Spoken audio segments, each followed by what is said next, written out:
Sister Mpumi Mpofu, thank you very much for joining us and talking to me about the working group that you chaired, which is aviation. What emerged out of your deliberations? Well, thank you very much for the opportunity, Tim, and good morning to your viewers. Really, the importance of the aviation working group is we have put ourselves on the forefront of the implementation of the BRICS strategy. There isn't going to be BRICS without aviation services between the various countries. And so we have highlighted the fact that overall, in the last 10 years of existence of BRICS, aviation has not been the primary focus, and therefore we've identified a number of things that need to be done. Initially, we are looking at enhancing connectivity between BRICS member states and facilitating air travel. We are proposing, which is quite an ambitious program, which is called the Multilateral Air Services Agreement Framework, that actually would enable us to look very specifically at the bilateral air services agreements between the various countries and look at a multilateral framework that's necessary to actually ensure that we can promote trade, investment, tourism, movement of our people, exchange of cultures across the various BRICS nations. We actually as ambitious to foresee ourselves moving towards an open sky dispensation amongst the BRICS countries. And that is quite similar to what the EU has done, where basically movement between those countries is free, there's unlimited frequencies, and they're basically able to just use their capacity to best facilitate the movement of people and goods between the various nations. The second is to very specifically look at promotion of tourism amongst the BRICS nations and open up and liberalize and facilitate, look at the visa regime, look at mechanisms that would directly promote tourism so that a person living in Brazil knows all the tourist attractions in South Africa, in India, in China, and in Russia as well. And I think that's quite an important thing, of sharing cultures and enabling our people to be properly integrated in the BRICS to promote then better investment. We believe that when people get to know each other better, they actually trust each other in order to invest and do business together. That's the second area. The third area is to really focus on the issue of trade. And in that, we are looking at a mechanism that will allow us to hook in, because the philosophy is that South Africa is a member of BRICS, but it's always said it's because it's the gateway to Africa. Yes. So the connection between South Africa and the rest of the continent through the African Continental Free Trade Area is one of the areas we're looking at promoting trade, enabling BRICS to hook in to the African Continental Free Trade Area, promoting air cargo and movement of freight easily between these nations, and therefore actually providing an airlift. So the third area is specifically about an airlift strategy, which means we want to measure basically what we're moving between each other, how many people we're moving in tourism, and increasing those frequencies. An important element which we think this working group is ambitiously putting forward is to prioritize what we call city pairs. So effectively, what we have in BRICS is we don't have connection between either our capitals or our hubs. Very recently, SAA announced the connection between South Africa, Johannesburg to Sao Paulo, Brazil, Cape Town to Sao Paulo, Brazil.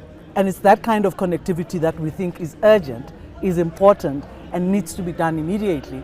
Because, for instance, the shortfall is that, believe it or not, we lost the connectivity, direct connectivity to India.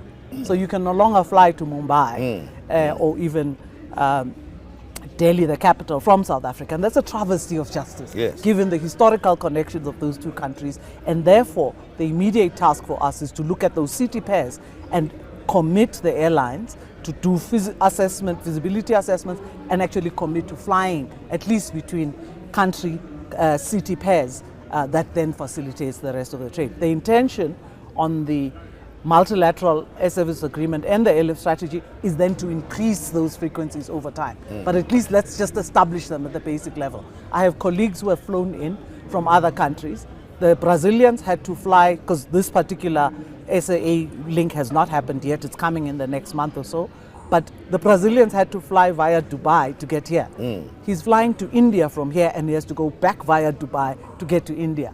That's not how we're going to create a critical success mass and movement of people and trade between the BRICS countries. Direct pairs and direct connectivity is going to be the first issue that we tackle as the aviation group and ensure its implementation. And the issues of I'll go back to some of the issues that you have raised, but infrastructure and the air safety. Well, we have prioritized infrastructure development and particularly airport development. Yeah. Let me indicate as well, we have a historical context to this.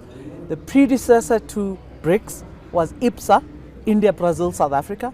And as Airports Company South Africa, which I represent, during that multilateral arrangement, the trilateral arrangement, we were able to secure equity participation in Mumbai Airport and equity participation in Guarulhos Airport in Sao Paulo.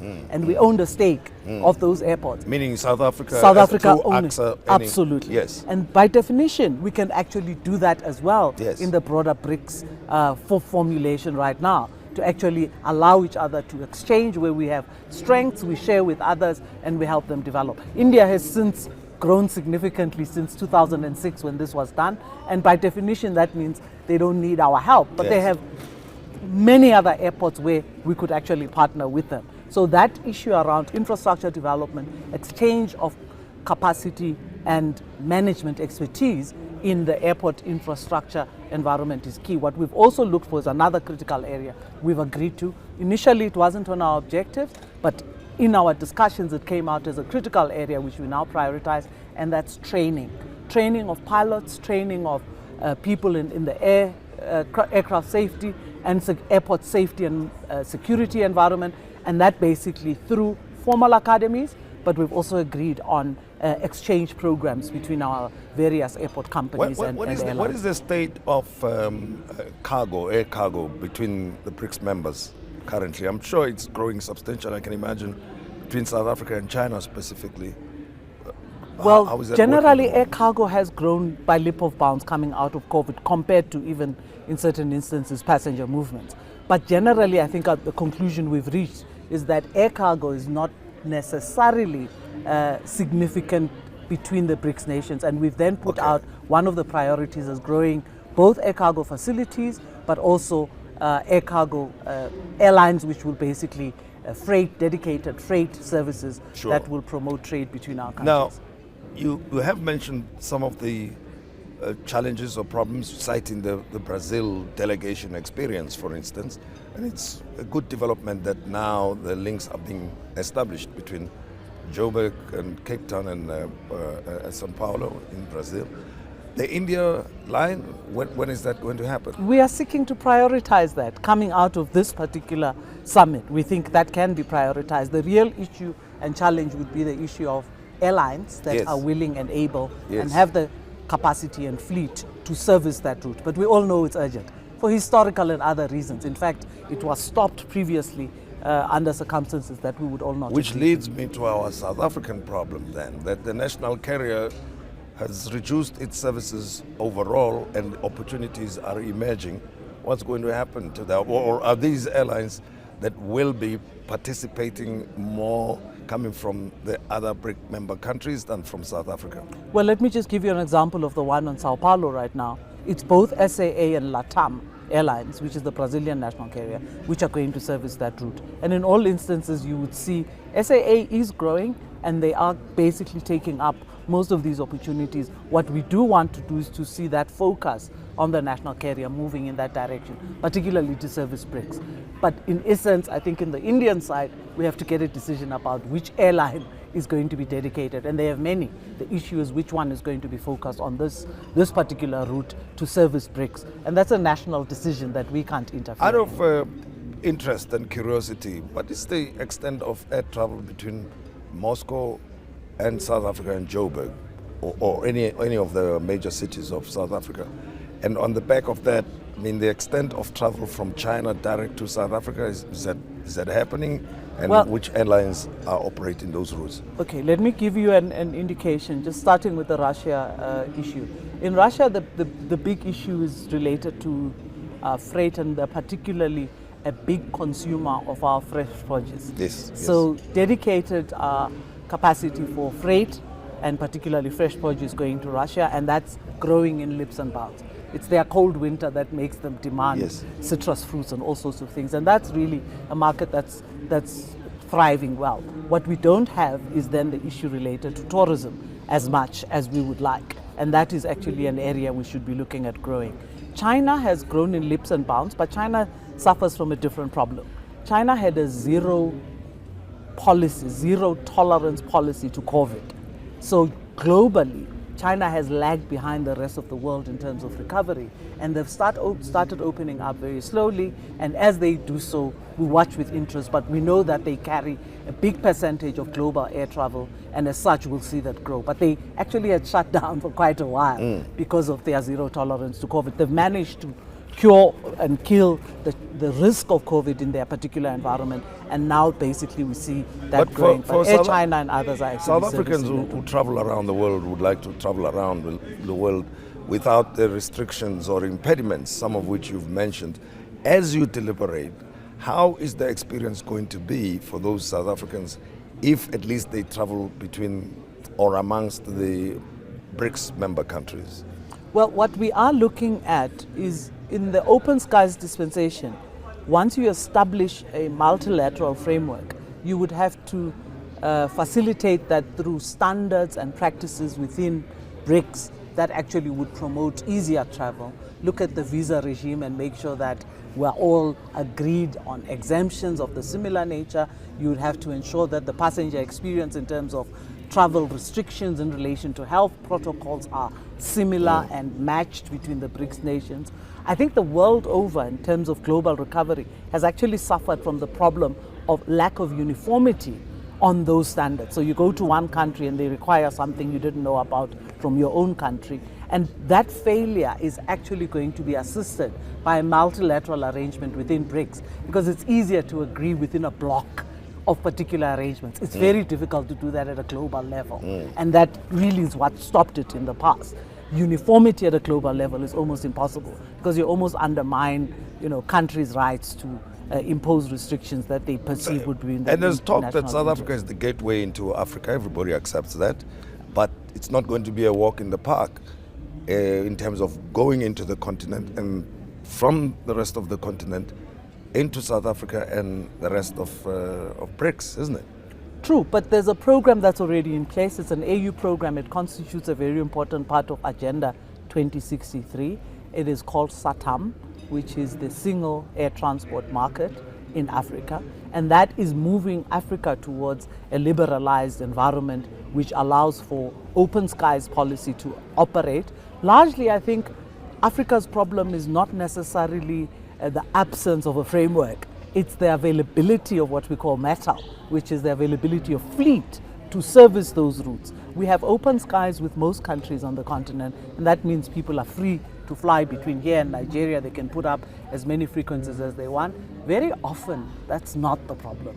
Very often, it's that African countries don't have the airlines to be able to service what is really a liberalized dispensation that actually does exist. So over time, I think the African focus should be on establishing airlines that service those routes with something called route origination, establish them, develop them, and make sure they've got enough traffic in order for us to avoid the normal behavior of African capitals being linked to Europe first, back to Africa, and direct connectivity between us. That's a separate program we're running within the African Union, together with an organization called AFCAC, that basically drives aviation within AU. And they're making progress, and even though it's slow, but that's taking us to that full open skies dispensation in Africa. Now, what we are saying with this proposal, on the back of that African open skies, bring in an open skies between BRICS, and bingo, economies thrive. As we conclude, in the short to medium term, what will ordinary folk see happen within the context of your deliberations? Well, the one thing we're hoping for is a prioritization of some of these recommendations we're making. And obviously, we are a business council, so we make recommendations to the higher level summit of ministers and heads of states. And that actually really would hope this issue of city pair connections would be prioritized, so that you can at least say in a few months' time or sometime in the near future, you are able to fly directly to a BRICS connection. And mind you, it doesn't have to be the capital city. It just needs to be the aviation hub of that country. You would know the issue in China, for instance. It may not be Beijing, but Shanghai, that's more popular. etc., etc. So in a sense, Hong Kong is already in, and there's quite a lot of work that's being done to work on the Hong Kong route. So we're hoping that citizens of BRICS will very soon, with this agreement, and hope after we've elevated to the state levels, basically see commitment of airlines, of capacity to service those direct connections between BRICS countries. The second I would hope we're able to see is the exchange of people and promotion of tourism between the respective countries. If you create a particular dispensation amongst this, BRICS members should be choosing to go to BRICS countries as a first choice for holiday. But it also depends on the amount of tourism promotion and information we make available to each other and our members, and special dispensation, tourism visa regimes, and certain exemptions that just make it easier for people to travel amongst BRICS countries instead of going somewhere else. Understood. Ease of travel is what many people will look forward to. And thank you very much for talking to us. Thank you so much, Prachim. Sure.